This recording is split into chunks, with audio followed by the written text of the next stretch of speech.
E disse-lhe: segue-me. Ele, deixando tudo, levantou-se e o seguiu. Fez-lhe Levi um grande banquete em sua casa, e havia ali uma multidão de cobradores de impostos e outros que estavam com eles à mesa. Os fariseus e seus escribas murmuravam contra os discípulos de Jesus, dizendo: por que comeis e bebeis com cobradores de impostos e pecadores? Respondeu-lhes Jesus: não necessita de médico os sãos, e sim os enfermos. Versículo 32 para finalizar. Eu não vim chamar os justos, e sim os pecadores ao arrependimento. Quando nós lemos a palavra de Deus, ela por si própria vai sempre apontar para Cristo. Podemos ver que depois da queda do homem, a Bíblia toda, começando por Gênesis 3,15, a primeira pregação anunciada por Deus, que Jesus Cristo ia nascer da semente de uma mulher. E a partir daí a Bíblia por si, a Bíblia toda, aponta para Cristo como o Messias, o Salvador deste mundo. Podemos ver que quando a Bíblia aponta para Cristo, a gente vai ver que Ele é a propiciação pelos nossos pecados. O que é propiciação, Mateus? Propiciação significa apaziguar a ira de alguém. Cristo fez esse papel, ou seja, Deus está virado por nossos pecados. E Jesus Cristo foi até naquela cruz para apaziguar toda a ira de Deus pelos nossos pecados. Podemos ver também que Cristo foi a redenção. O que significa a redenção?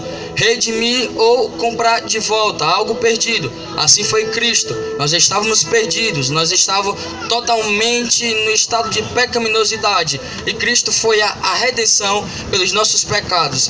Ele nos redimiu, Ele nos comprou de volta. E Cristo também foi a reconciliação. O que é reconciliação?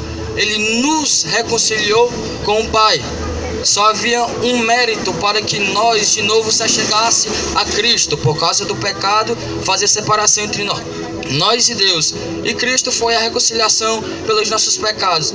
E podemos ver que essa passagem, quando Jesus Cristo vê Levi, ou chamado Mateus, ele manda o seguir. Podemos ver que quando Jesus pede para Levi o seguir, podemos ver que automaticamente Levi não consegue evitar a voz do divino Jesus Cristo, a voz do Todo-Poderoso, e ele por si próprio segue-o. E através, quando ele segue, ele prepara um banquete. Logo após, quando ele prepara esse banquete, os fariseus chegam até esse banquete e murmuravam, dizendo para os seus discípulos, dizendo: como é que pode esse Jesus que se assenta com pecadores e publicanos? Podemos ver que esses pecadores e publicanos eram muito rejeitados nessa época, não somente porque eram colhedores de impostos, mas também porque eles eram fora da aliança de Deus. E os fariseus sempre procuravam algo para acusar Jesus ou para condenar. E Jesus, ele veio não somente com o propósito de morrer para conosco, mas também de salvar-nos, de libertar-nos e de nos comprar de volta. E Jesus Cristo também, podemos ver que ele veio também sempre para quebrar os paradigmas dos fariseus, porque sempre os fariseus procuravam erros neles ou alguma falha. E Jesus Cristo veio para quebrar toda essa tradição, toda essa religiosidade contra os fariseus. Podemos ver que Jesus aqui faz uma analogia, uma comparação, ele sendo médico e aqueles pecadores publicanos sendo os enfermos ou as pessoas que precisam de médico para ser curadas ou libertadas. Podemos ver que Jesus Cristo nos evangelhos, ele não somente veio com o papel para morrer na cruz, mas também para libertar pessoas que naquela época eram totalmente desprezadas. Jesus Cristo, podemos ver que através desse capítulo, desse contexto, ele não somente quebra a tradição dos fariseus, de ele se assentar com os pecadores e publicanos, mas nessa hora ele trouxe salvação para a vida de Levi e para todos aqueles que estavam sentados naquele banquete. Jesus Cristo, podemos ver na luz da Bíblia, que ele não se importava o que os outros diziam naquela época. ou que os outros mandavam pelas tradições suas. Jesus não se importava com aquilo naquela época. Jesus só se importava de uma coisa: de salvar os pecadores, de libertar os pecadores, Aleluia. de trazer salvação para os pecadores. Esse foi o papel de Jesus, o papel objetivo dele na terra. E podemos ver que vários textos provam que Jesus veio na terra para libertar essas pessoas.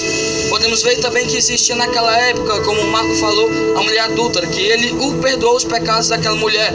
Podemos ver também que existia um jovem gadareno, possessos de demônios, que não tinha controle por si próprio, quebrava correntes, vivia nos sepulcros. E Jesus, com toda a sua divindade, com todo o seu senhorio, com todo o seu poder, libertou a vida desse gadareno.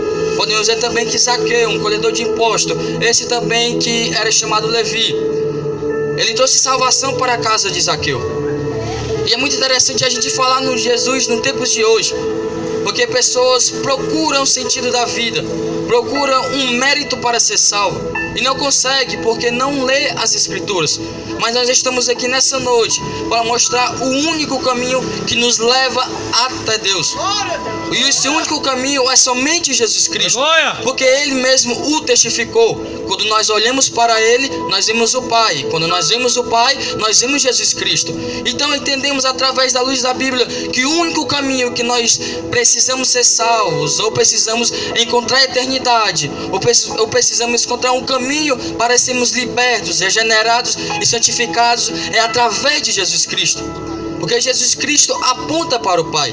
Jesus Cristo nos leva até o Pai. Podemos ver que a salvação não vem por mérito nossos. A salvação não vem por bondade nossas.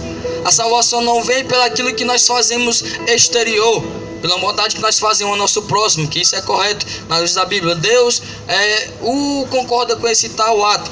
Podemos dizer que a salvação é um dom gratuito de Deus. A graça de Deus é um favor imerecido que Ele nos concede. Esse favor imerecido nós não merecemos, mas Deus, com a sua misericórdia, Ele nos concede para que assim nós podemos ser salvos. Paulo falou em Efésios capítulo 2, versículo 8 e 9, que pela graça nós somos salvos, não por obra para que ninguém se glorie. E entendemos que através da graça de Cristo, através da graça de Deus, que nós podemos ser salvos. Não é pela nossa bondade, mas é através da graça, a fé salvífica. Quando nós olhamos para a cruz, a nossa única esperança, nós vamos encontrar a graça de Deus, através de Jesus Cristo naquela cruz. Nós vamos encontrar uma fé salvífica. Essa fé salvífica é quando nós olhamos para a cruz de Cristo. É quando nós olhamos para Jesus. É quando nós olhamos para a sua obra redentora. É quando nós olhamos para a sua obra salvífica para as nossas vidas. E através dessa fé, Deus nos concede a sua graça.